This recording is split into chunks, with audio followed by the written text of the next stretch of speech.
Bonjour et bienvenue sur ce podcast des femmes qui brillent et pétillent. Je suis Bénédicte et passionnée de parcours d'entrepreneuriat féminin. J'ai créé ce podcast dans le but de découvrir et de vous faire découvrir des parcours inspirants qui pourraient vous aussi vous inspirer et vous donner l'envie d'oser. D'oser créer vos projets, réaliser vos envies et franchir le cap de vos rêves les plus fous.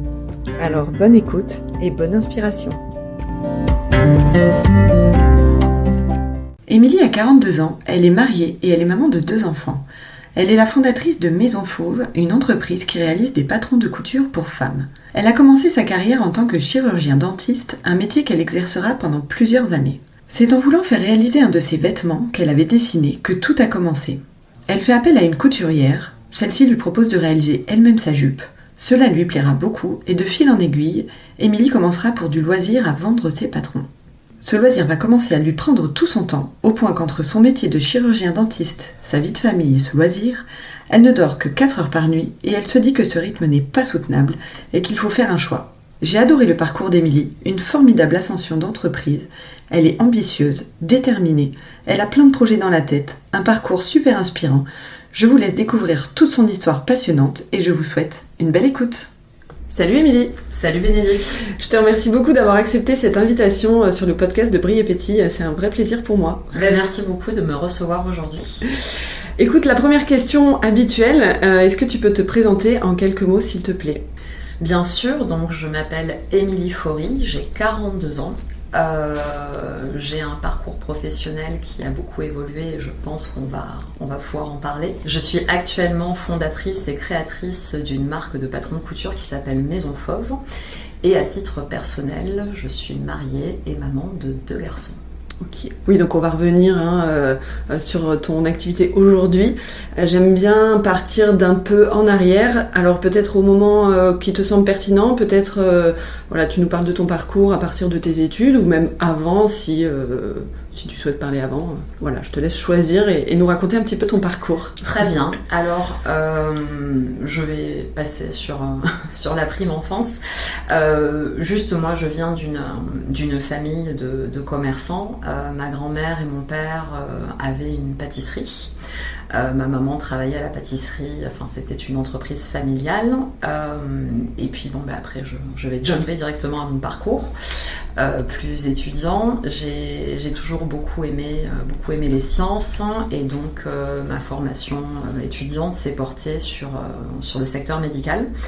J'ai fait des études pour être chirurgien-dentiste et c'est donc le métier pour lequel j'ai été diplômée. Je suis docteur en chirurgie dentaire. À côté de ça, j'ai toujours eu également un attrait très fort pour les arts, pour la photographie.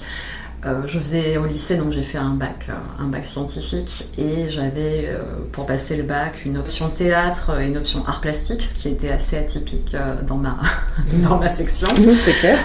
Lorsque j'ai fait mes études dentaires, on avait la possibilité de faire à côté de ça une formation photo qui au départ était destinée à faire ce qu'on appelle de la photo en bouche, c'est-à-dire on photographie la bouche des gens pour présenter des cas cliniques. Et forcément, pas forcément d'ailleurs, mais en l'occurrence, l'enseignante qui nous accompagnait là-dessus nous faisait découvrir la photo tout court. Donc j'ai acheté un petit labo photo et je faisais des photos d'art entre guillemets, et très très peu de photos en bouche finalement. Donc ça m'est resté. Et j'ai toujours beaucoup aimé ça, sans jamais me poser la question d'envisager ça comme une perspective professionnelle en soi. Je ne m'étais même pas... j'aurais beaucoup aimé faire des beaux-arts ou faire une école de ce type-là, mais je n'ai jamais envisagé que cela puisse être une destinée professionnelle. Pour moi, il fallait avoir un métier qui était considéré comme sérieux. Et étant bonne élève et pouvant faire des études supérieures, en tout cas les études pour lesquelles je me suis destinée, c'est-à-dire des études médicales, j'ai tracé ma route, quoi. C'était lié à ton éducation, tu penses ? Au modèle ? Parce que vu qu'ils avaient une pâtisserie, ils étaient plutôt entrepreneurs du coup. Alors, ils étaient entrepreneurs. Après, étant moi-même chef d'entreprise, maintenant, je m'y remets. Mais à l'époque, je voyais pas ça comme une entreprise. Ma maison était le lieu de travail de mes parents, en fait. On avait une grande maison, la pâtisserie et tout le laboratoire était au rez-de-chaussée. Quand on a un papa qui fait ce métier-là, les vacances scolaires sont pas tout à fait comme celles des autres. Lui, il travaillait à Noël, il travaillait à Pâques, il faisait des glaces aussi, donc il travaillait l'été. Donc c'est vrai que toute la vie familiale était articulée autour du commerce et pour moi c'était ma vie. Je l'envisageais pas tout à fait comme une profession et par ailleurs je voyais combien c'est difficile de faire ce genre de métier-là, être artisan. Et mes parents m'ont toujours beaucoup poussée à faire des études. Je suis fille unique et toute l'attention était portée sur moi et sur mes résultats scolaires et sur le fait qu'il fallait... en gros, il fallait être bonne à l'école, quoi. C'est bête et méchant, mais c'était ça. Et vu que j'aimais l'école et que ça ne me posait aucun problème, j'ai fait mon petit bonhomme de chemin et je ne me suis même jamais posé la question d'éventuellement... exercer ce métier-là, en fait. C'était pas... Mais c'est marrant quand même. Non, pas du Parce tout. que si c'était quelque chose que t'aimais vraiment, mais non, tu as choisi la voie. J'aimais vraiment, je m'intéressais, et très honnêtement, je suis jamais allée donner la main à mon père pour faire des gâteaux, je les mangeais. non, pas du tout. J'étais pas du tout dans cette idée, et après, par ailleurs, on ne m'a pas éduquée dans cette idée de transmission professionnelle. On l'a jamais abordé avec moi, donc non. Pas du tout. Par contre, tu devais avoir vachement la valeur travail, du coup, avoir ton père qui bossait tout le temps. Enfin, comment t'as vécu le fait de le voir travailler tout le temps, en fait, je pense que quand on ne connaît que ça, on ne se pose pas trop la question. Et puis, étant donné qu'il travaillait sur notre lieu de vie, c'était pas... je partais le matin à l'école, mes parents étaient là, ma grand-mère aussi habitait dans la maison, je rentrais le soir de l'école, ma famille était là, ça ne se distinguait pas vraiment. Ouais. Donc, bien qu'il travaillait beaucoup, forcément, je le voyais pas tout à fait de cette façon-là. D'accord. C'était pas... je sais pas, peut-être qu'il y a des gens dont les parents vont au bureau, finissent à pas d'heure. Là, je pense qu'on se rend compte qu'on est face à des gens qui travaillent beaucoup et du coup, ça ampute la vie familiale. Moi, c'était pas le cas. Ouais. Donc, après, oui, évidemment, la valeur travail était importante et on m'a bien éduqué à ça. Donc, du coup, tu fais des études, tu deviens chirurgien dentiste. Tout à fait, oui. Et qu'est-ce qui se passe après ? Une fois que tu as ton diplôme, tu ouvres ton cabinet. J'ai exercé mon travail quand on fait le métier que je fais avant d'être thésée, donc de valider notre doctorat, on peut déjà commencer à travailler. Donc j'ai commencé à travailler assez vite en cabinet, puis j'ai passé ma thèse et j'ai continué à travailler. J'ai rencontré mon mari au début de mes études, on s'est mariés, on a fait un premier enfant, mon mari est dentiste aussi, et on a avancé dans la vie comme ça. Et par ailleurs, une autre passion que j'avais, c'est la mode.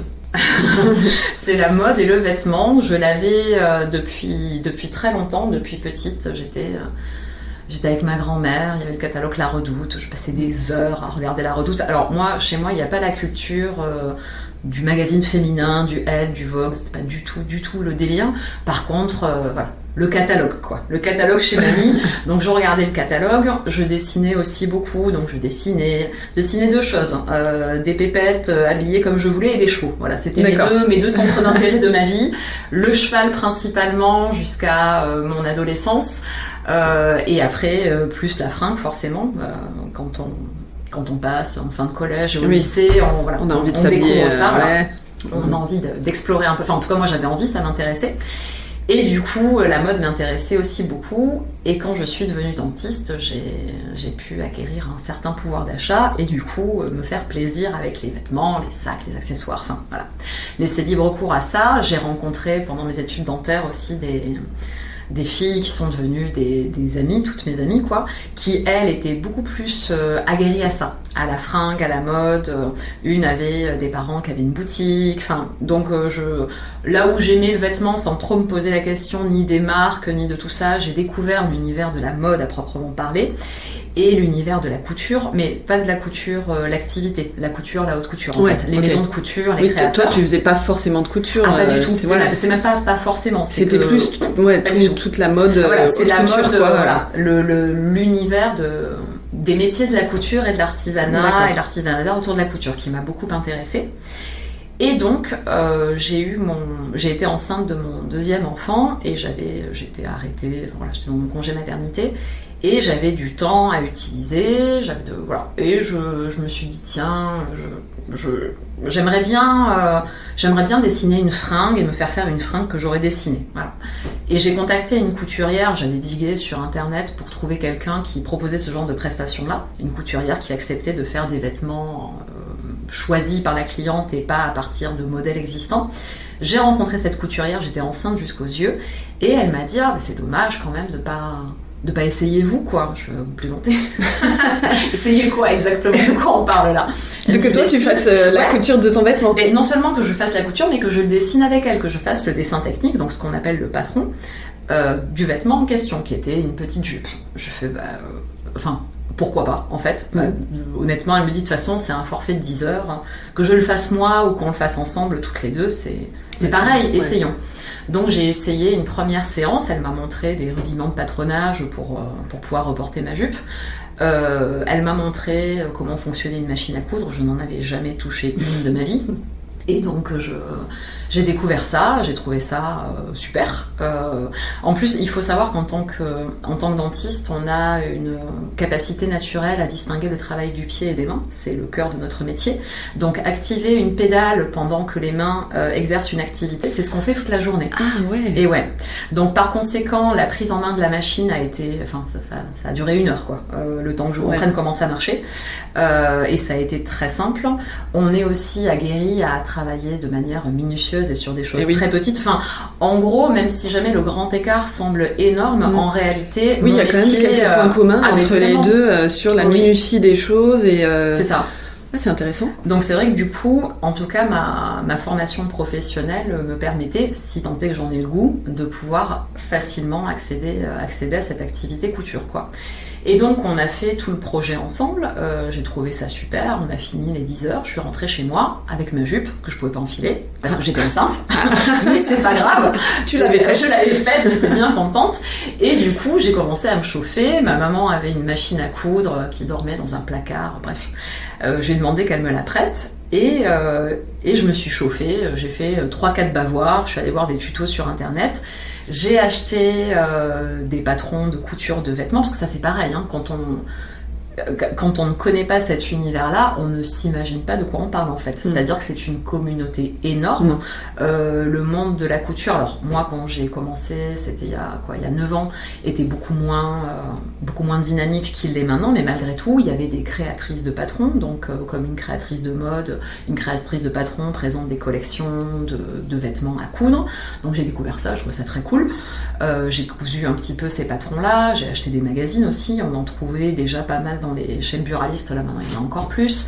Je suis allée voir des tutoriels YouTube, enfin bref, je suis allée chercher. Oui, quand tu étais tombée dans ce milieu finalement et tu t'es rendu compte que c'était bien plus grand que ce que tu pensais de base, quoi. Que c'était super, qu'il était extrêmement dynamique. J'en avais une image. Alors, j'avais pas forcément une image poussiéreuse comme on peut l'envisager, mais en tout cas, je n'en avais pas d'image en fait. Voilà. Pour moi, je me posais pas la question de l'existence de cette communauté parce qu'en plus, j'étais pas du tout dans les activités manuelles, le do it yourself, tout ça, c'était pas quelque chose qui m'intéressait particulièrement. Donc enfin voilà, vraiment pour moi tout ça c'était inconnu, donc je l'ai découvert et j'y ai plongé la tête la première, paf, direct, c'était foutu quoi. Mais malgré tout, ce qui m'intéressait quand même, c'était les vêtements que je dessinais moi. Donc j'ai acheté des livres de patronage et de modélisme pour apprendre à partir de techniques de patron de base à décliner mes propres inspirations. Et un concours de circonstances a fait que j'avais ouvert un compte Instagram et un blog où je commençais à partager ce que je cousais, parce que la communauté couture est très dynamique sur les réseaux sociaux aussi. Et je partageais tout ça, forcément j'achetais des tissus sur des merceries, enfin... Et du coup, une mercerie en ligne avec laquelle, j'avais acheté plusieurs tissus et présenté des tissus sur des posts Instagram, a aimé ce que je faisais et m'a contacté pour être égérie de leur marque sur un lancement de collection à la rentrée.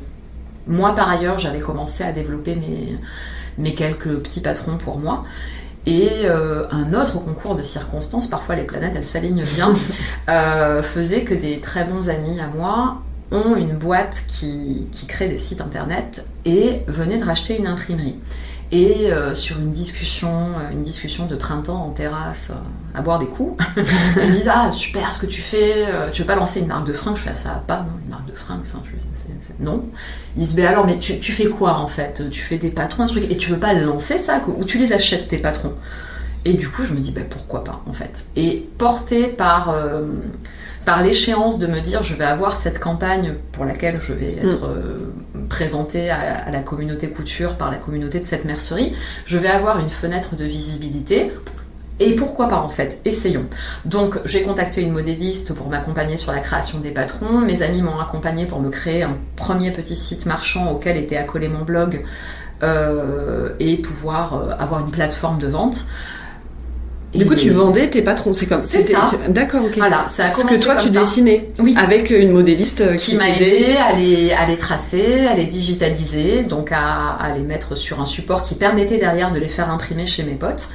Et l'aventure était lancée comme ça, sachant que pour moi, c'était un loisir. Voilà, exactement. C'était de me dire, plutôt que, je sais pas. Ça, c'était après la naissance de ton deuxième enfant, du coup, que tout ça s'est fait au fur. Mon fils avait, quand j'ai lancé les patrons, mon fils avait 9 mois.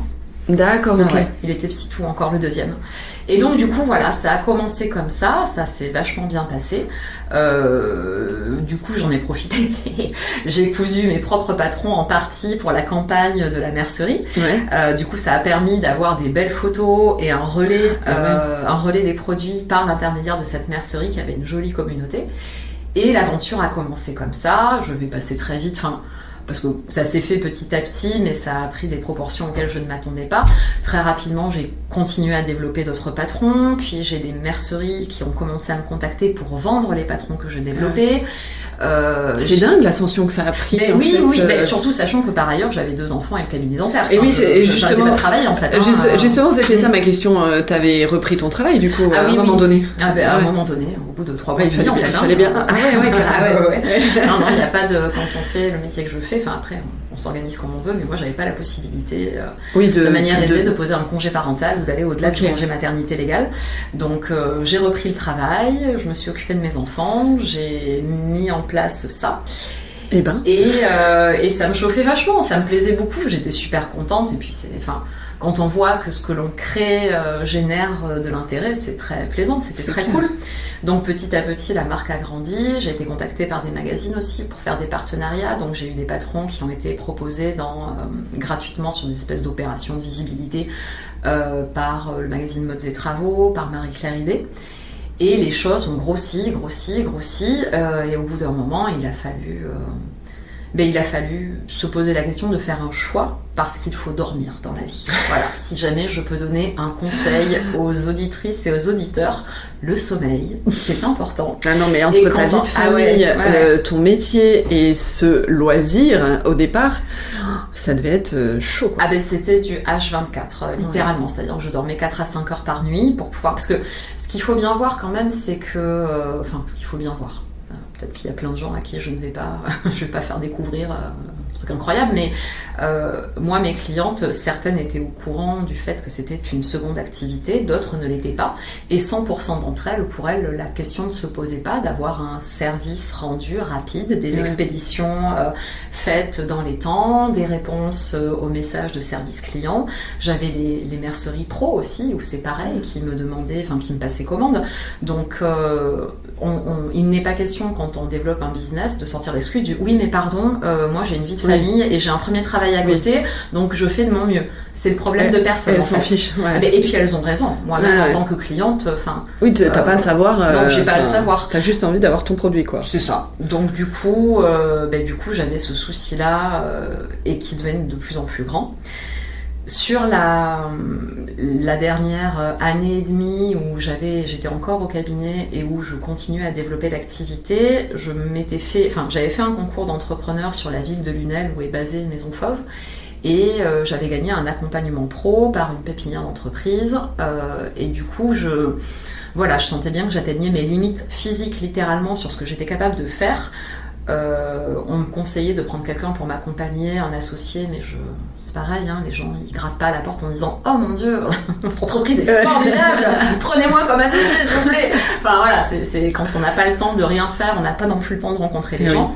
Mais malgré tout, ça m'a permis de m'ouvrir un peu à d'autres entrepreneurs, de discuter un peu avec eux. Et c'est comme ça que j'ai rencontré Julie, qui est devenue mon associée. Quand j'ai commencé à faire la démarche, de me dire, bon, il va falloir choisir, il va falloir soit arrêter ça ou baisser la voilure et continuer à faire le métier que je fais, c'est-à-dire dentiste, soit donner la chance à ce projet-là, arrêter le cabinet. Et là, ça tremble un peu quand même. C'était dur comme décision. C'était une décision très difficile parce que chirurgien dentiste, c'est un métier hautement rémunérateur. Et que créatrice de patron de couture, c'est suspense. Qu'est-ce qui va se passer? Qu'est-ce qu'elle va nous annoncer? Waouh! Non, j'avoue, suspense, c'est pas pareil en fait. Alors, le train de vie en prend un coup, quoi. Ouais, j'imagine. Ouais. Comment t'as pris cette décision? Alors, j'ai pris cette décision déjà en faisant une grosse, en en parlant beaucoup avec mon mari, qui me voyait travailler et cravacher comme une dingue. Et en lui expliquant, j'ai pu bénéficier, je m'étais renseignée et j'ai fait partie de la toute première fournée de gens qui ont pu bénéficier d'un accompagnement par Pôle emploi en tant que créateur d'entreprise. C'est un nouveau dispositif qui permet de bénéficier du chômage bien qu'on n'ait pas été licencié. Donc ça jouait aussi dans la balance. Évidemment, mon revenu était terriblement impacté, mais malgré tout, j'avais quand même un revenu qui allait être assuré pendant 2 ans, le temps de lancer ma société.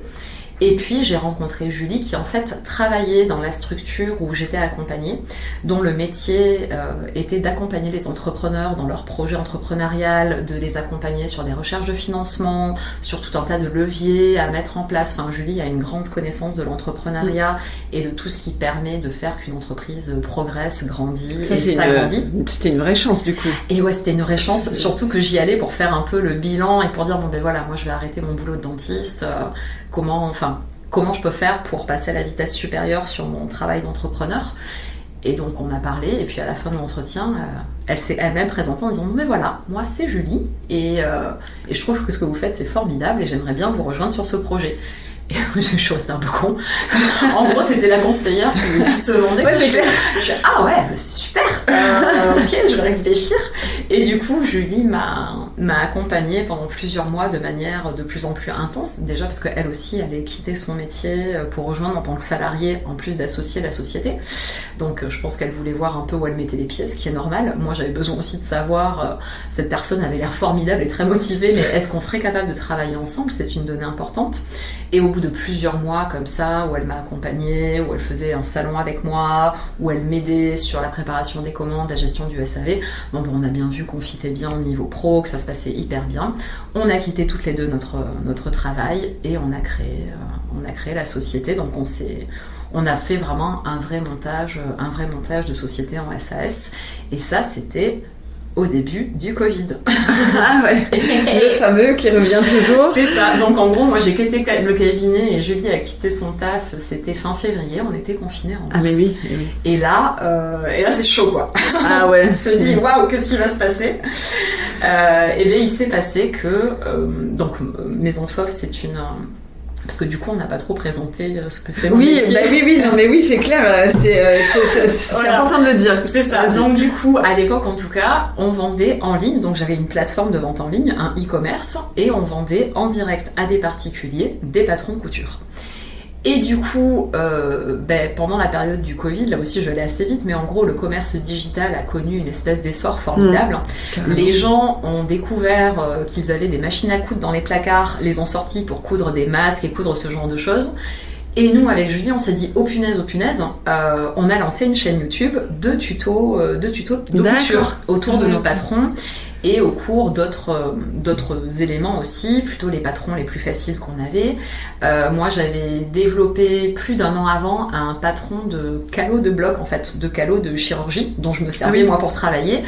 Et ce truc-là a été téléchargé pendant la période du confinement des centaines de milliers de fois.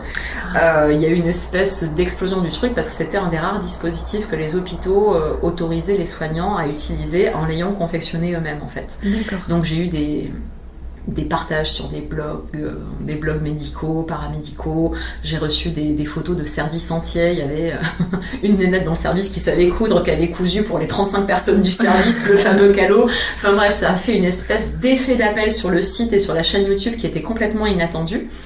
Et bien évidemment qui nous a apporté beaucoup de trafic. Enfin, ça a été une période très très compliquée à gérer évidemment pour tout le monde et pour moi aussi, mon associé aussi, sur le plan personnel et professionnel. Et puis enfin, pour nous, l'activité à temps plein, c'était nouveau et c'est difficile de s'organiser quand t'es en télétravail et que tu sors moi du cabinet, elle de son bureau. Enfin bref, ça a été une période un peu particulière, pas une période de flottement parce qu'on a beaucoup travaillé du coup pour générer des contenus. Mais ça a permis vraiment de mettre un coup de projecteur sur mes enfants. Voilà. Et puis, je t'en prie. Et du coup, mais le truc c'est que j'ai plein de questions. Déjà, juste une petite question sur l'entrepreneuriat. Est-ce que c'est quelque chose à quoi t'avais pensé? Pas du tout, du coup. Alors pas du tout. Après, il faut savoir que quand on est dentiste, notre destinée c'est d'être libéral quand même. Oui, c'est vrai. Ce qui n'était pas mon cas. Moi, je travaillais dans un centre dentaire, mais on est formé à être libéral, donc à être des gens polyvalents. Avant de travailler dans le centre où je travaillais, j'avais fait beaucoup de collaborations, donc j'étais tout à la fois, parce que quand on est collaborateur, on n'est pas toujours très très gâté, donc je n'avais pas forcément d'assistante avec moi, ni de secrétaire, donc tout à la fois je devais m'occuper de recevoir mes patients, de leur fixer des rendez-vous, de gérer les appels, de gérer le nettoyage de mon matériel, d'exercer les soins, faire tout, donc je vous passe ce en quoi consiste le travail dans mon dentiste, mais voilà, c'est beaucoup de boulot, et à côté de ça, faire ma compta, c'est une micro-entreprise de cabinet, même c'est une entreprise pour les gros cabinets, un cabinet dentaire, donc ça c'est quand même un mindset dans lequel on est, et même dans le centre dentaire où je travaillais, l'organisation était particulière, j'étais considérée comme une salariée, mais à proprement parler, je travaillais comme un dentiste en libéral. Donc ça nécessite quand même une gymnastique intellectuelle de rationaliser l'argent qui rentre, l'argent qui sort à l'État, l'argent qui sort à la structure, et ce qu'il reste à la fin du mois. Oui, tu avais quand même ce mécanisme. Oui, tout à fait. Tu avais quand même ce mécanisme. C'est fou, je trouve, cette histoire, ce basculement-là. C'est le genre de truc qui me fascine. et tu t'es posé des questions au début de ton aventure. Est-ce que tu as eu des difficultés, des doutes? Et mon autre question aussi, du coup, tu disais que tu en avais beaucoup parlé à ton mari, le moment où il a fallu prendre la décision. Comment a pris ton entourage? J'imagine que ton mari t'a poussé peut-être, ou pas forcément, ou... Alors, mon mari a toujours, et encore maintenant, a toujours été, m'a beaucoup soutenu, m'a beaucoup accompagné. Je pense qu'il l'a senti arriver en fait. Il s'est bien dit qu'à un moment, le délire. T'étais tellement dedans, de plus en plus. Dedans, et puis c'est pareil. Tu vois, les cartons étaient dans mon garage, je cousais dans mon salon. Parfois, c'est lui qui me prenait en photo. Il était un peu comme moi. J'étais spectatrice active passive dans la pâtisserie de mon père. Ma famille était spectatrice active passive. Tous les mercredis, mes enfants montaient dans la bagnole pour qu'on aille chercher les patrons chez l'imprimeur. À l'époque, Seigneur, c'est moi qui conditionnais les produits, donc je passais des soirées à plier mes papiers, à coller des stickers et à préparer mon produit, mon patron, qu'après j'expédiais. Pareil, mes enfants allaient avec moi à la poste pour aller porter les colis à la postière, au point relais, donc tout ça faisait partie de la vie de famille. Donc pour répondre à ta question, je pense que mon mari l'a senti arriver. Ma mère m'a dit c'est pas possible, qu'est-ce que t'es en train de faire, mais n'importe quoi, après tout ça, après tout ce travail, après tout ce concours, ces années, c'est difficile en fait d'accéder au métier de dentiste. J'en ai chié. Mais grave. Et puis je pense que pour des parents c'est mais elle a pas compris. Elle a pas compris. Elle était même en mode n'importe quoi. N'importe quoi, et tu penses à tes enfants, à leur avenir. Je sais pas, ça va bien se passer en fait. Donc elle était pas pour, mais j'ai envie de te dire qu'à l'âge que j'avais, mère de 2 enfants, je ne demandais la permission à personne en fait. Le seul à qui je ne demandais pas la permission du tout, mais avec qui il fallait concrètement en parler, parce que notre train de vie allait en être impacté, c'était avec mon mari, voir si on était tous bien ok sur ce dont on parlait et ce que ça allait avoir comme conséquence. Et puis après, le reste de mon entourage... je t'avoue qu'en fait, je suis pas. Oui, tu t'es pas posé. Enfin, tu t'es pas. Je me suis pas souciée. Je ne m'en suis pas souciée. Je ne me suis pas du tout souciée de l'image éventuelle que j'allais renvoyer aux gens, sachant que je pense pas en soi que ça écornait mon image en tant que personne et individu de basculer là-dessus. Les gens étaient tous beaucoup surpris, évidemment. Hein. C'est vrai que c'est assez surprenant comme manière de prendre la tangente. Mais par ailleurs, de toute façon, tout mon entourage proche a vu que je travaillais déjà beaucoup. Et j'aime autant te dire que basculer à 100% dans l'entrepreneuriat ne m'a pas fait moins travailler. Hein. Oui, c'est une illusion, ça. Voilà, ça n'arrivait pas du tout. L'entrepreneuriat, c'est la liberté de travailler plus. On va être très clair. C'est ça dont on parle, en fait. J'aime bien quand on le dit comme ça. Ouais. Donc c'est ça. Mais après, j'étais passionnée, extrêmement motivée. Je le suis toujours d'ailleurs. Donc voilà, non, j'y suis allée. Une fois, le plus dur était de prendre la décision et de m'autoriser à la prendre. Une fois la décision prise. J'y allais sans peur. Et pourquoi Maison Fauve ? Alors, Maison Fauve parce que... Alors, au tout départ, mon blog s'appelait Dessine-moi un patron et la marque s'appelait comme ça. Et j'avais changé de nom de marque à peu près 1 an et demi avant de quitter mon travail et de monter la société Maison Fauve, parce que je voyais que les gens ne comprenaient pas tout à fait de quoi on parlait. Dessine-moi un patron, les gens pensaient que j'allais potentiellement, un peu comme avait fait la couturière avec moi, c'est-à-dire ils m'amenaient des idées et j'allais dessiner leur patron. D'accord. Pour coudre, ce qui n'était pas du tout le cas et pas du tout mon envie. Voilà, ça occasionnait un peu d'incompréhension, c'était pas clair, donc je savais qu'il fallait que je change de nom de marque, j'ai pris la décision de le faire. Et du coup, je voulais quelque chose qui se désengage un peu de l'aspect très couture. Je voulais pas couture machin, cousette truc, voilà, ça, c'était pas ce que je voulais. Moi, ce qui m'intéresse dans ce projet, c'est de créer une marque de mode, en fait. C'est ça, pour moi, Maison Fauve. C'est une marque de mode à coudre. Ouais. Très clairement. Et c'est toujours ce qui m'a drivé dans la proposition que je faisais, dans le discours de ce que je portais. C'était d'offrir la possibilité aux femmes de coudre leur garde-robe. J'ai toujours pris le parti de ne pas l'envisager comme un loisir créatif en tant que tel et de ne pas le communiquer comme ça, parce que ce n'était pas ce que c'était pour moi. Pour moi, c'était l'occasion de faire découvrir mon travail de créatrice de vêtements, à part que moi je m'arrête avant l'étape de faire confectionner mes vêtements par une usine. Et donc du coup, pour bien comprendre, toi tu dessines pas concrètement les patrons ou non. Alors au début je le faisais, et puis en développant l'activité et en voulant accélérer aussi le rythme de sortie des collections et la quantité de patrons proposés, j'avais une première modéliste avec laquelle je travaillais et j'en ai contacté une autre avec laquelle les choses sont plus fluides et beaucoup plus rapides, c'est-à-dire que maintenant je dessine des vêtements, mais je dessine des silhouettes, je donne des idées d'inspiration en termes... Alors, l'avantage c'est que j'ai quand même un sacré bagage technique maintenant, si tu veux, dans la lecture et l'établissement des patrons.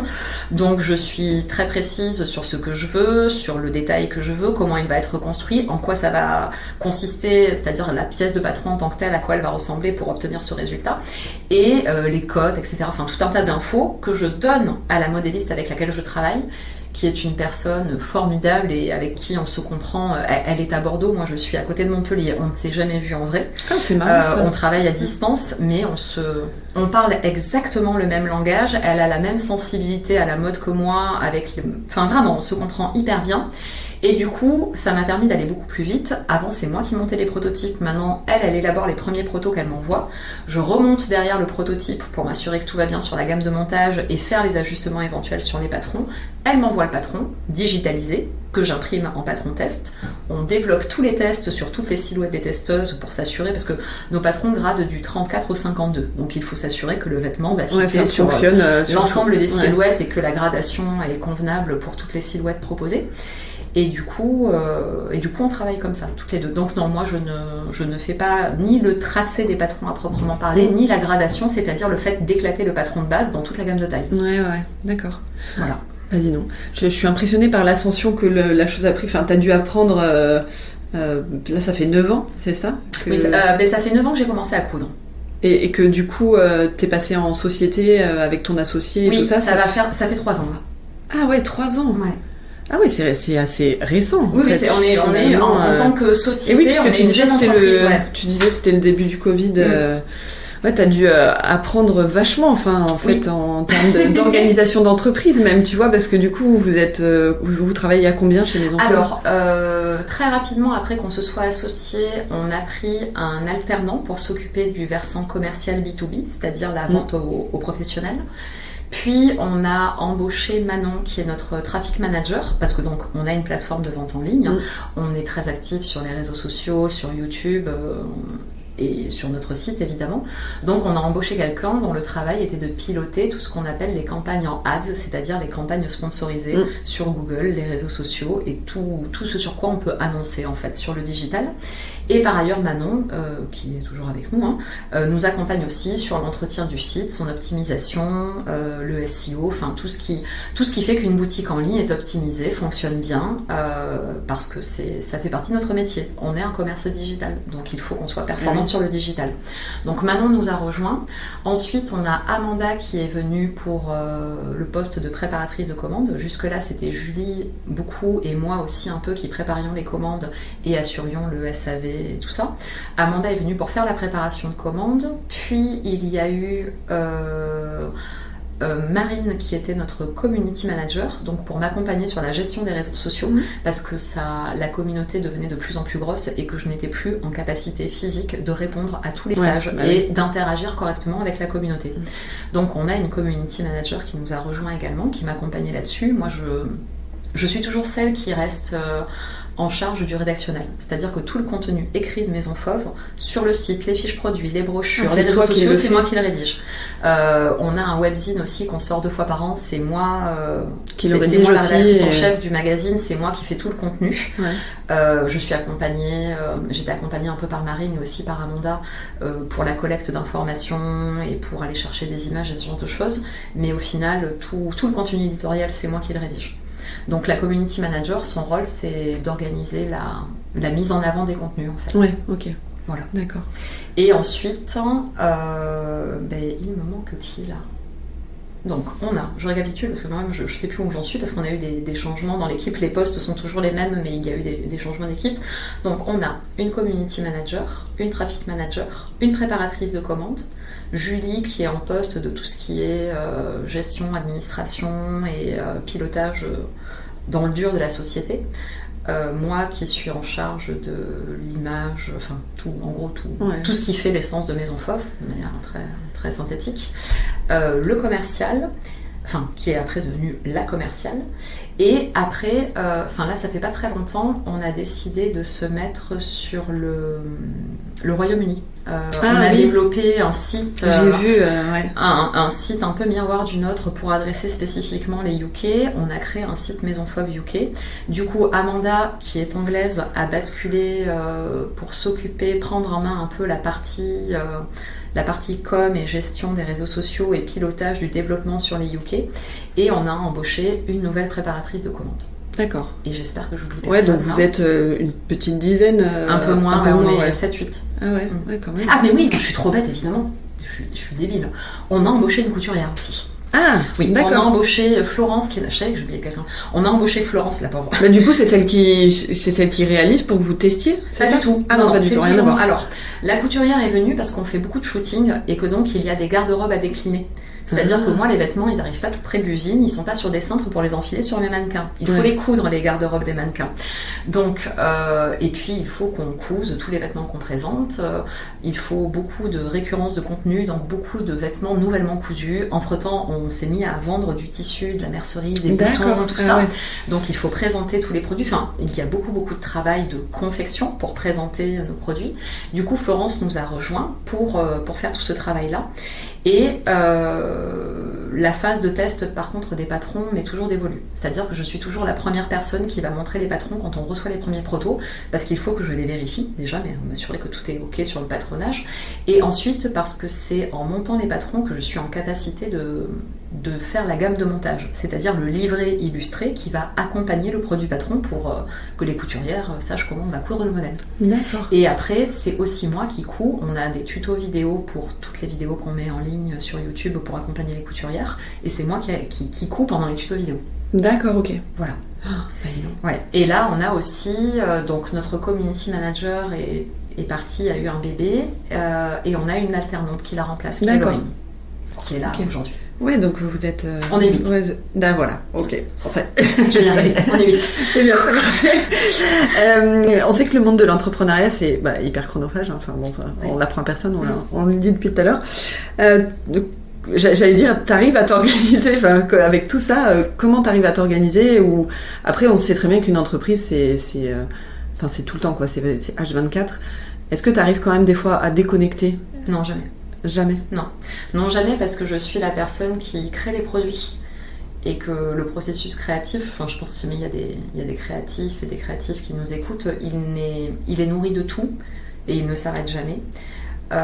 Et étant donné que mon temps de travail, contrairement à ce qu'on peut penser, est à 90% dévolu à autre chose qu'à la création. Ouais, bah oui. Le temps de création, il est le soir, il est le week-end quand on va voir des expos, quand je lis des bouquins, quand je lis des magazines. Le temps créatif, c'est mon temps de travail qui est hors temps de travail. Ouais. Et t'as des moments de décompression quand même un peu? Pas trop. Non, pas trop. Non. J'essaie parce que c'est très difficile. Moi, je vois bien, mon esprit est constamment embolisé par mon travail et je vois que parfois... mes enfants ou mon mari, alors peut-être en souffre, le mot est trop fort, mais c'est une des choses qui me peine un petit peu dans l'activité que je fais, c'est que j'ai beaucoup de mal à être à 100% sur autre chose que là-dessus. Et j'essaie de travailler sur moi pour pouvoir faire ça. Mais c'est très difficile. Et pour travailler là-dessus, il va falloir que mon entreprise grandisse pour que j'embauche encore plus de collaboratrices et puis pour que je puisse dégager du temps. Et voilà. Ouais. Tu t'es déjà fait accompagner en termes de coaching, par exemple, ou pas du tout, non, mais j'aurais pas le temps. Ouais. Ah non, mais très concrètement, Julie et moi, on a le temps de rien. On a le temps de faire ce qu'on a à faire et puis on a le temps de faire tout ce qu'on pensait pas avoir à faire mais qu'on va devoir faire quand même. Voilà. Parce que l'entrepreneuriat, c'est aussi gérer des crises et que la gestion de crise, elle n'est pas prévue dans l'agenda qui est tendu comme un élastique de slip. Tu vois ce que je veux dire? Ouais, je vois. Et il faut pas qu'il craque l'élastique. On tire. Voilà. Je vois. Justement, j'allais te demander est-ce que tu as des difficultés ou des doutes aujourd'hui, mais voilà, c'est peut-être des trucs imprévus comme ça à gérer. Alors, des difficultés, on en a tout le temps. On a des difficultés. Il ne se passe pas une semaine sans qu'on se dise ça, c'est une bonne semaine qui est bien compliquée là. Non, il y a toujours des couacs, il y a toujours des trucs. Nous, on vend des produits, donc par conséquent, il peut y avoir un problème sur un produit, la livraison qui n'arrive pas. On envoie des produits aussi, donc des colis qui se perdent parce que les transporteurs font un travail formidable. Donc, il faut avoir une veille constante pour s'assurer que nos clients reçoivent bien leurs produits. Donc ça, c'est les petits couacs qu'on doit gérer en continu. La gestion SAV de manière générale et puis nous-mêmes générer du SAV chez nos fournisseurs. Voilà. Et après, il y a les couacs inattendus et là, par contre, il faut prendre le taureau par les cornes et il faut y aller parce que de toute façon, personne n'ira pour nous. Et oui. Voilà. Donc parfois on a envie de se rouler en boule dans un coin et d'attendre que ça passe, mais c'est pas possible. Non, c'est pas possible. C'est pas possible. Donc oui, des difficultés, on en a tout le temps. Mais c'est normal, c'est inhérent à notre métier. Je pense que tous les entrepreneurs ont... en tout cas, moi j'ai des amis entrepreneurs, il n'y en a aucun qui me dit moi je n'ai jamais aucun problème par le pied, n'importe quoi. Moi ça roule, mais tout seul, et un coup d'huile et ça repart. Non, c'est pas vrai, ça n'existe pas. Mais par contre, je n'ai pas de doute, jamais. Je peux avoir des doutes sur des stratégies employées, mais c'est pas des doutes, je me pose des questions. Des questionnements plutôt. Voilà, des questionnements sur comment continuer à grandir, comment faire en sorte que mon équipe se sente bien, que le travail soit parce qu'en plus, il y a la gestion RH en plus de tout. Et oui. Et ouais. Mais bon, après, c'est le métier, quoi. Et puis moi, ça nous intéresse, ça nous plaît. Là, c'est pareil, parfois, ça peut être compliqué de gérer les RH et de gérer... Ça nous est arrivé d'avoir des gens qui ne fitaient pas sur certains postes et de devoir gérer ça et de devoir gérer l'après. Mais ça fait partie du boulot, du travail d'une entreprise qui grandit. Et moi, mon entreprise, je veux qu'elle grandisse, qu'elle aille très loin. Et par conséquent, je m'attends à ce que le caillou que je peux avoir dans la chaussure maintenant se transforme en un gros rocher qui me tombera sur la tête de temps en temps. Et hop, il va falloir éviter le rocher. Mais non, ça ne m'effraie pas. Et j'ai bien envie de continuer comme ça. Ouais, justement, c'est une de mes questions. Comment tu te vois dans 5 ans ou dans 10 ans ? Alors, dans 10 ans, je ne sais pas. Dans 10 ans, je me vois... C'est loin. En disant 5 ans peut-être. Allez, ouais, dans 5 ans, parce que là déjà on se projette un petit peu. Notre ambition, c'est de développer Maison Fauve, donc au Royaume-Uni et en Europe du Nord, par l'intermédiaire déjà d'avoir l'équivalent de la structure qu'on a ici, c'est-à-dire toutes les personnes dont j'ai parlé. On aimerait implanter la même chose au Royaume-Uni, donc démultiplier la société. Et notre prochaine grande ambition, c'est l'Amérique du Nord. Voilà. Mais on va déjà faire notre travail au Royaume-Uni, qui est à 1h30 d'avion, et voir comment on arrive à faire grandir l'équipe avec une structure au Royaume-Uni également. Et on verra après en temps 2 pour l'Amérique du Nord. Mais oui. Et là, c'est un projet de vie qui est encore différent, parce que l'idée étant de faire encore une fois la même chose qu'ici, c'est-à-dire implanter une société là-bas. Il est possible que je prenne ma famille sous le bras et qu'on aille tous s'installer là-bas pour pouvoir faire ce travail-là. Mais ça, c'est un projet. C'est loin, c'est encore loin. C'est loin et c'est extrêmement compliqué. On a commencé déjà à se renseigner, à aller voir des... Donc ton mari serait OK pour te suivre oui, et il serait au taquet. Même je lui dis demain, fais tes bagages, on prend les enfants sous le bras, on s'installe là-bas. Génial. Si jamais c'était pas si compliqué et si cher, on l'aurait déjà fait, ouais. Ah ouais. Je pense, ouais. Si, il est très chaud, lui. Bah, c'est super. Ah ouais, c'est cool. Ça, c'est super cool. C'est peut-être un peu ambitieux et trop rapide, mais c'est super cool. C'est d'une ambition énorme, surtout quand je vois déjà là tout le travail qu'on a à faire pour l'entreprise telle qu'elle est là. La structure actuelle au quotidien, c'est beaucoup de travail et, comme on disait, des difficultés qu'il faut manager et gérer. On est en train d'essayer de mettre en place la même chose au Royaume-Uni et je pense que ça va être pareil en fait, on va avoir beaucoup de choses à gérer, donc partir sur un autre continent qui nous attend pas en disant on est les reines du monde du patron de couture, attention on arrive. C'est extrêmement ambitieux et si on le fait, on veut le faire bien, donc y mettre les moyens. Et il faut pas oublier qu'au milieu de tout ça, moi je compte bien rester la personne qui crée les produits. Donc il faut se dire que je suis pas duplicable en fait. Est-ce que tu crois que ça sera toujours possible ça ? Ah ben j'espère bien. Ouais. Par contre, mon vrai gros fantasme, c'est d'avoir comme dans la maison de culture un studio, c'est-à-dire une équipe autour de moi à qui je donne mes idées, des consignes. Enfin en gros, je leur dis, hey les gars, le thème de la collection c'est ça. Donnez-moi toutes les ressources disponibles sur ce sujet-là. Qu'est-ce qu'il y a comme vêtements comme ça et trouvez-moi des infos. Voilà. C'est génial, t'as vachement d'ambition, j'en ai beaucoup d'idées, il faut voir loin. J'ai beaucoup d'ambition. C'est top. Et quelle est ta plus grande satisfaction dans cette aventure ? Alors, il y en a peut-être il y en a plusieurs. Ma première satisfaction qui est inhérente à mon travail de créatrice, c'est de voir l'engouement que génèrent les modèles que je dessine. Ça, c'est très très satisfaisant, on va pas se mentir. Pareil pour les tissus, ce sont nos tissus et je suis très fière de voir que les gens adhèrent à ma vision créative. Ça, c'est vraiment extrêmement satisfaisant. L'autre point que j'avais découvert, je m'y attendais pas tout de suite, mais je l'ai vu assez vite en lançant des patrons de couture, c'est de voir combien, contrairement à une marque de mode où la personne va acheter sa robe et va porter sa robe, éventuellement va l'accessoiriser, va la pimper un peu, mais on n'est pas dans une revisite complète. Moi, je suis tous les jours surprise de ce que mes clientes proposent de leur côté. C'est-à-dire que l'interaction avec la communauté, elle est extrêmement dynamique et tous les jours, les gens postent sur les réseaux sociaux ce qu'ils ont cousu et parfois, elles transforment un peu le patron, elles l'adaptent, elles l'aménagent. Les choix de tissus sont très différents de ce qu'on peut présenter nous sur les visuels. Et ce retour-là, je ne m'y attendais pas, il est extrêmement gratifiant. Ouais, c'est super de dire qu'on donne les clés aux gens pour laisser parler eux aussi leur créativité. C'est extrêmement stimulant. Et c'est très stimulant de voir qu'on stimule la créativité des gens. Ça, c'est très très chouette et c'est un sentiment qui est très fort d'accéder à ça. Et après, sur le plan professionnel de manière plus large, je suis extrêmement fière de ce qu'on a construit avec Julie en 3 ans, c'est-à-dire d'avoir réussi à mettre en place une société qui salarie 8 personnes, parce que moi je suis depuis 1 an, je suis moi-même salariée de ma société. je pense que beaucoup d'entrepreneurs comprendront de quoi je parle quand je dis que quand on arrive à vivre de son travail, en plus de faire vivre ses collaborateurs, on est quand même hyper fiers de soi. Ouais, c'est clair. Donc ça, c'est une grande fierté d'avoir construit une société solide. Après, on n'est pas une licorne, on n'est pas une start-up, on n'est pas dans la tech, hein. On vole pas à des millions de CA et on n'est pas en train de faire un truc avec 150 collaborateurs.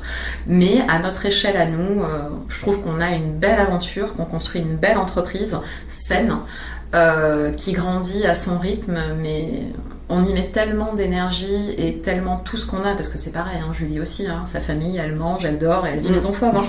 Donc je suis fière de ça. Malgré toutes les embûches que l'on peut rencontrer, je suis fière d'avoir réussi à construire ça et de savoir que mon ambition va nous mener, je pense, à construire encore plus loin. Ouais, loin. Franchement, ouais.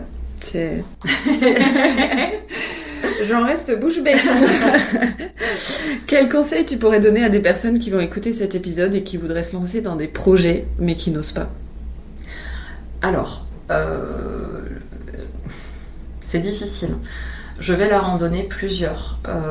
La première chose, si jamais c'est une reconversion, en tout cas ce qui est mon cas, c'est de se dire que... Moi, je ne suis pas le bon exemple parce que souvent on dit que dans l'entrepreneuriat, on se plante pour mieux rebondir. Moi, je partais du principe qu'il n'était pas question de se planter. Ça n'était pas possible, en fait. Donc, c'est pas un bon conseil à donner aux gens parce qu'il faut se laisser la possibilité de se tromper. Mais moi, je me la suis pas laissée. Bon, voilà. Tirez-en la conclusion que vous voulez de cette première intervention-là. Non, mais t'étais déterminée. Ah, moi j'étais déterminée. C'était genre. Ouais, mais parfois, les gens ils sont déter et ils se plantent en fait. Oui, c'est vrai. Donc, moi j'étais déter mais il fallait pas que ça déconne. Donc j'ai eu la chance et j'ai mis les moyens et j'ai su être bien entourée grâce à Julie pour que ça ne déconne pas cette histoire. Et après, l'autre conseil que je peux donner, non, mais quand même, il y en a de manière plus factuelle, c'est dès le départ, ne pas hésiter à aller voir une structure qui accompagne les entrepreneurs, surtout quand on est sur de l'entrepreneuriat un peu passion comme j'étais moi, c'est-à-dire c'est une passion créative qui donne lieu à un métier, qui donne lieu à une reconversion ou au fait de se lancer dans l'entreprise. Il faut absolument aller voir des gens qui vont mettre les choses à plat avec vous. Est-ce que c'est viable? Est-ce que cette passion-là... Parce que il faut être très concret. On est quand même là pour... C'est de l'entreprise, en fait. C'est pas du loisir. Donc à partir de là, il faut être capable d'établir est-ce qu'il est possible d'en vivre correctement. De ne pas faire d'erreur sur le montage que l'on va avoir pour le statut de son entreprise et ou de son auto-entreprise, peu importe, mais ne pas se tromper. Donc aller voir des gens qui accompagnent les entrepreneurs comme une structure... moi j'ai été accompagnée par une pépinière entreprise qui s'appelle Via Innova et également par la BGE, qui est un organisme qui accompagne les entrepreneurs et les futurs entrepreneurs sur tout ce versant-là. Absolument avoir un expert comptable. Moi j'ai la chance, l'expert comptable, sa femme est la marraine de mon fils et je suis la marraine du sien, donc c'est la famille quoi. Mais malgré tout, il est de très bons conseils, il est très avisé, il ne me laisse rien passer. Donc il faut absolument être entouré parce qu'on ne peut pas avoir toutes les capacités. En tout cas moi j'avais tout à fait conscience que toute cette frange là du métier je l'avais faite bon an mal an, mais si jamais je voulais grandir il fallait aller vers des gens carrés. Si vous en avez la possibilité aussi, ne vous montez pas tout seul, essayez de trouver quelqu'un pour se monter avec vous. On est plus fort à plusieurs. Ça, c'est une évidence, j'en suis convaincue. Même si parfois, selon les activités, notamment les métiers artisanaux, c'est difficile de trouver quelqu'un qui va s'associer, mais ouais, essayez de vous faire entourer, de trouver des gens pour vous accompagner dans le projet, parce que quand il y a des moments durs, et il y en aura plusieurs, à chaque échelle. C'est comme on dit avec les enfants, petit enfant, petit souci, grand enfant, grand souci, mais c'est pareil pour l'entreprise en vrai. Les problèmes se démultiplient, après on est plus fort aussi pour les gérer, et puis on apprend, et puis on a les armes, et on est accompagné. Mais oui, vraiment faites-vous entourer. Et après, mon dernier conseil, c'est faites-vous confiance et kiffez quoi. Parce que si jamais, en plus, d'en chier des ronds de chapeau, vous n'y prenez pas de plaisir, ça n'a pas de sens en fait. Non, ça sert à rien. Il faut être animé par une flamme très forte, savoir bien s'entourer, savoir prendre la décision au bout d'un moment d'y aller. Et si l'autre conseil aussi que je pourrais donner, c'est il faut partager ça.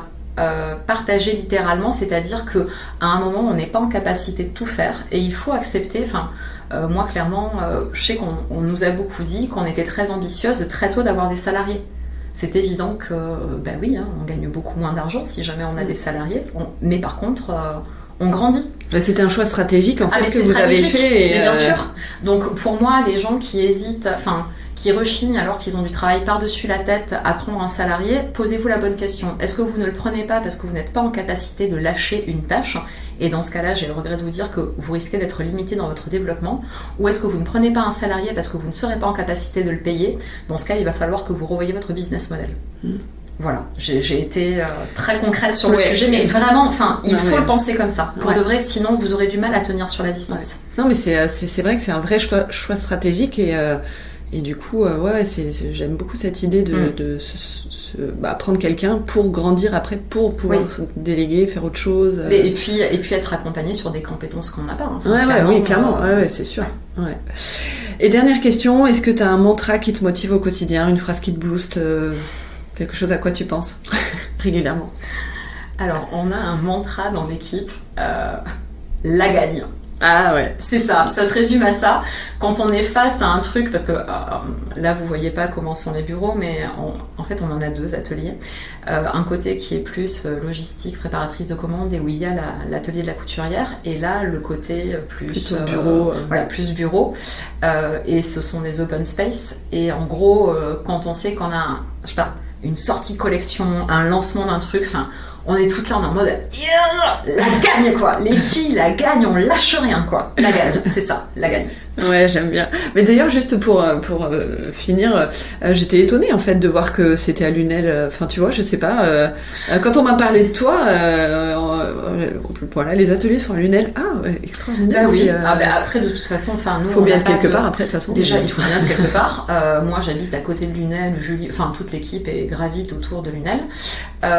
Il se trouve que la pépinière d'entreprise qui m'accompagnait était basée sur Lunel et que du coup, là, les ateliers dans lesquels on est actuellement sont des ateliers relais de la pépinière. On a un loyer qui est aménagé. Je vous passe des détails techniques. Oui. Ouais. Mais en gros, on est hébergé par la pépinière actuellement et on va à la rentrée partir de la pépinière. Petite pousse agrandie, et on va avoir nos propres ateliers pas très loin d'ici. Mais bon, du coup, tout ça pour dire que l'installation à Lunel était aussi conditionnée par le fait que la pépinière qui est à Lunel mettait des ateliers à disposition ici. D'accord, ok. Voilà. Et après, de toute façon, comme je disais, nous on fait du e-commerce. Après, on rencontre les gens sur des salons, on a des merceries, on a des revendeurs qui revendent nos produits. On n'a pas de boutique en propre, donc on n'a pas, peu importe où on est en fait. Du moment qu'on est tout ensemble. Ouais, c'est ça. Non, c'est une belle équipe, franchement. C'est cool. Équipe, Écoute, merci beaucoup, Émilie. Franchement, j'ai adoré cette interview. J'adore ton parcours. Bravo. Tu vois, c'est vraiment un super parcours et bravo beaucoup pour tout ce que tu as créé parce que c'est très chouette. Donc, merci beaucoup. Si vous avez aimé ce podcast, n'hésitez pas à me le faire savoir. Je vous dis à bientôt pour un nouvel épisode.